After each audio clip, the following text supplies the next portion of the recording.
आपके स्क्रीन के ऊपर जी मसीह मंथन के साथ आप क्यों जुड़ना है? क्योंकि हम इन सब शिक्षाओं के खिलाफ हैं। मैं रिपीट करता हूं, मसीह मंथन के साथ आप क्यों जुड़ना है, या दूसरे शब्दों में आपको क्यों जुड़ना चाहिए। किसके साथ? मसीह मंथन के साथ, यानी कि एमएमबी वर्ल्ड ग्रुप। आपको पास्टर डैनियल राज और साथ ही साथ आप सभी को जो मैसेजेस आते हैं वो, या कॉल्स आते हैं, या हमारी जो टीम है उनकी तरफ से, या मसीह मंथन के मेंबर की तरफ से आपको जब कहा जाता है कि मसीह मंथन ग्रुप ज्वाइन करो, आप क्यों करना है, आपको क्यों जुड़ना है? इसलिए क्योंकि बहुत सारी गलत शिक्षाएं जिसके खिलाफ या जिसके विरोध हम हैं। मसीह मंथन है 2100 मेंबर जो फिलहाल अभी तक जुड़े, वो सभी हैं। और वो क्या क्या हैं, वो शिक्षाएं आपके बीच में जल्दी से रखूंगा। तो सबसे पहला है जनरेशनल कर्स। रिपीट करता हूं, जनरेशनल कर्स, जिसको कहते हैं पीढ़ियों का श्राप। ऐसी किसी टीचिंग, ऐसे किसी सिद्धांत को हम नहीं मानते। क्यों? क्योंकि दूसरा कुरिन्थियों उसका 5वां अध्याय वचन 17 कहता है, पौलुस कहता है कि जो मसीह में है वह नई सृष्टि है और पुरानी बातें बीत गई, देखो हम सब नए हो गए। तो जब हम मसीह में आशीष के हकदार हैं, ये मैं मानता हूं, यीशु के वारिसदार हैं, ये मानता हूं। लेकिन अगर कोई कहता है कि पूर्वजों का श्राप मसीह में होने के बावजूद भी रहता है, ऐसी किसी टीचिंग या सिद्धांत को या शिक्षा को हम नहीं मानते। दूसरी चीज, पिताजी को डायबिटीज है तो बेटे को होगी, पिताजी को हार्ट अटैक आता है तो बेटे को आएगी, पिताजी या घर के लोगों को किडनी का प्रॉब्लम है तो बच्चों को आएगा। ऐसा किसी प्रकार का श्राप, कर्स नहीं मानते। कब? जब हम मसीह में हैं तब।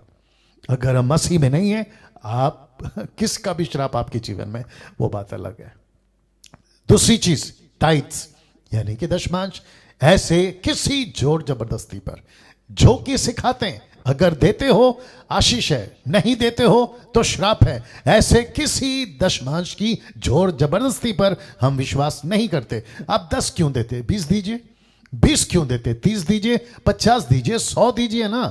आपने एक आंकड़ा क्यों फिक्स किया है जो कि यहूदियों के लिए था? आप और हम अन्य जाति हैं, हम यहूदी नहीं हैं, हम इस्राएली नहीं हैं, हम सब के लिए। दूसरा कुरिन्थियों 9:7 है जो कि कहता है हर्ष से देने वालों से परमेश्वर प्रेम करता है। जी। दूसरी बात, 10 कमांडमेंट्स, 10 आज्ञाएं कहते हैं फॉलो करो, इसको मानो। हम क्यों माने 10 आज्ञाओं को, जबकि मेरे और आपके पास में पूरी बाइबल है।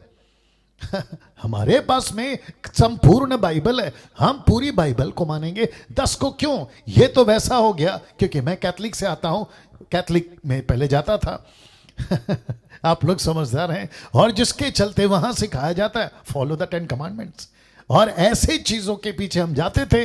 और यहूदियों में अभी भी ये चलता है 10 आज्ञाओं को जो मूसा के हम नहीं मानेंगे, और ऐसे किसी शिक्षाओं के ऊपर हम नहीं चलते हैं।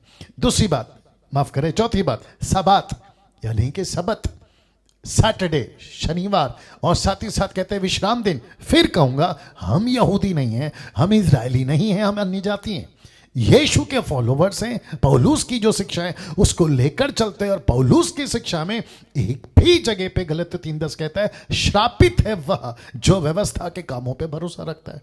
तो हम उसके अधीन क्यों हो जाए? हम इसको भी नहीं मानते। साथ ही साथ टंग्स, अन्य भाषा, जो कि बहुत जोरों से चलता है, और इसको लेकर बहुत सारी गलत शिक्षाएं, बहुत सारी। जी। पास्टर डैनियल राज और मसीह मंथन परमेश्वर के वचन के अनुसार जितने भी दान हैं, जिसका जिक्र 1 कुरिन्थियों 12 का अध्याय 12 का 8 से में, और साथ ही साथ जितने भी परमेश्वर के कार्य हैं उस पर विश्वास करता है, लेकिन ऐसे किसी दान पर विश्वास नहीं करता जो बाइबल के बाहर है। और इसको कहते हैं जिब्रिश, टंग्स, अन्य भाषा, कहते हैं नॉन और अननोन। ऐसी भाषा है जो नोन है और ऐसी भाषा है जो अननोन है। एक भाषा जो स्वर्गीय है और दूसरी भाषा जो पृथ्वी की है। ऐसा एक स्क्रिप्चर निकाल के बता दे, कोई भी फेसबुक और यूट्यूब पे प्रचार करना बंद कर दूंगा। ऐसी चैलेंज आपको देता हूं, अगर किसी को इसके ऊपर कहना है तो ऐसा कोई दान जिसको ये लोग सिखाते हैं, 200 साल से चल रहा है, अमेरिका के लॉस एंजलिस से स्टार्ट हुआ था, जिसका नाम है अजूजा रिवाइवल।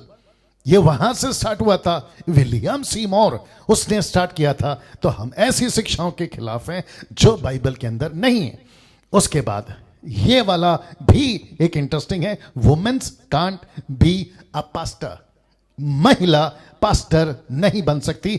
ऐसे ही और ऐसे भी सिद्धांत चलते हैं। ऐसी सिद्धांतों के खिलाफ मैं खुद हूं, मसीह मंथन भी है। तो मसीह माफ करें, महिलाओं को हम इजाजत देते हैं वो सब कुछ करें जो यीशु उनको वचन में कहता है।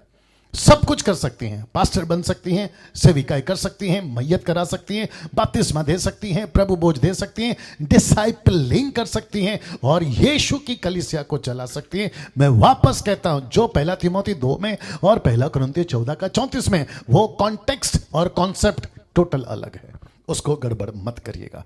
और ये रहा और भी इंटरेस्टिंग, जो कि बहुत सारे गाने और बहुत सारी टीचिंग और बहुत सारे स्टेटमेंट ऐसे होते हैं जिसको कहते हैं वेलकमिंग होली स्पिरिट, पवित्र आत्मा का स्वागत। आप क्यों करते हो पवित्र आत्मा का स्वागत, जबकि पवित्र आत्मा का मंदिर आप खुद है। आपके अंदर पवित्र आत्मा रहता है और यीशु ने कहा, मैं जा रहा हूं, मेरे बाद एक आएगा, और लिखा है वो सर्वदा तुम्हारे साथ रहेगा। यूहन्ना 16:12, 13, 14 और फिर 14:12 भी आप पढ़ेंगे, आपको पता चल जाएगा। तो ऐसी बातें हैं ना। उसके बाद में ये रहा और भी दूसरे सिद्धांत जिसको मसीह मंथन नहीं मानता, और उसको कहते हैं स्लेइंग इन द स्पिरिट, मतलब आत्मा में नीचे गिरना, ताली बजाना, लोटपोट होना। ऐसी सभी बातों को मसीह मंथन या मैं नहीं मानता। क्यों? क्योंकि बाइबल में नहीं है, और जो चीज बाइबल में नहीं है हम उसको नहीं मानेंगे। और साथ ही साथ ये भी laughing in the spirit, spelling ठीक है, लाफिंग इन द स्पिरिट। फिर उसके बाद में प्रेइंग फॉर बिलीवर्स, और फिर उसके बाद में selling things by his name, चीजों को बेचना, ठीक है, सेलिंग जी, चीजों को बेचना यीशु के नाम से, वो चाहे पानी का बोतल, तेल का बोतल, रुमाल, नमक, घड़ी, फोटो, ना जाने क्या क्या। ऐसे किसी चीज को चर्च में अगर चलता है और वो चलाते हैं, उसके खिलाफ मसीह मंथन है जी। साथ ही साथ ये non biblical super natural experiences, इसमें भी गड़बड़ है। कुछ लोग कहते हैं, क्या हो रहा है, ओके कुछ लोग कहते हैं हम वर्शिप करते हैं और 2-2 घंटा बेहोश हो जाते हैं और हम स्वर्ग जाकर आते हैं, और हमने 2 घंटा यीशु को देखा, स्वर्ग को देखा, स्वर्गदूत को देखा। वाह रे भैया। और फिर उसके बाद में आपका जीवन कैसा है वो भी पता चलता है। वाह, ऐसे किसी सुपर नेचुरल एक्सपीरियंसेस को नहीं मानना है। कुछ लोग कहते हैं मैंने दर्शन देखा। दर्शन, सपना, भविष्यवाणी, प्रकाशन, प्रकटीकरण, एंजल्स का विजिटेशन, परमेश्वर का दिखाई देना, इन सब के पीछे एक ही मकसद है, कलीसिया की उन्नति, उसका राज्य का बढ़ना, किसी आत्मा का बचना। अगर ये होता है मुझे कोई दिक्कत नहीं है। अगर ये नहीं हो रहा है, आप कहते हो मैंने एंजॉय किया, मैं ऊपर जाकर आया, मैं, कम ऑन ऐसे किसी सुपरनैचुरल एक्सपीरियंसेस को जो नॉन बिब्लिकल है स्वीकार नहीं करेंगे। साथ ही साथ motivational preaching, blessing preachings, miracles preaching, कहते हैं परमेश्वर आपके साथ है, मोटिवेशनल।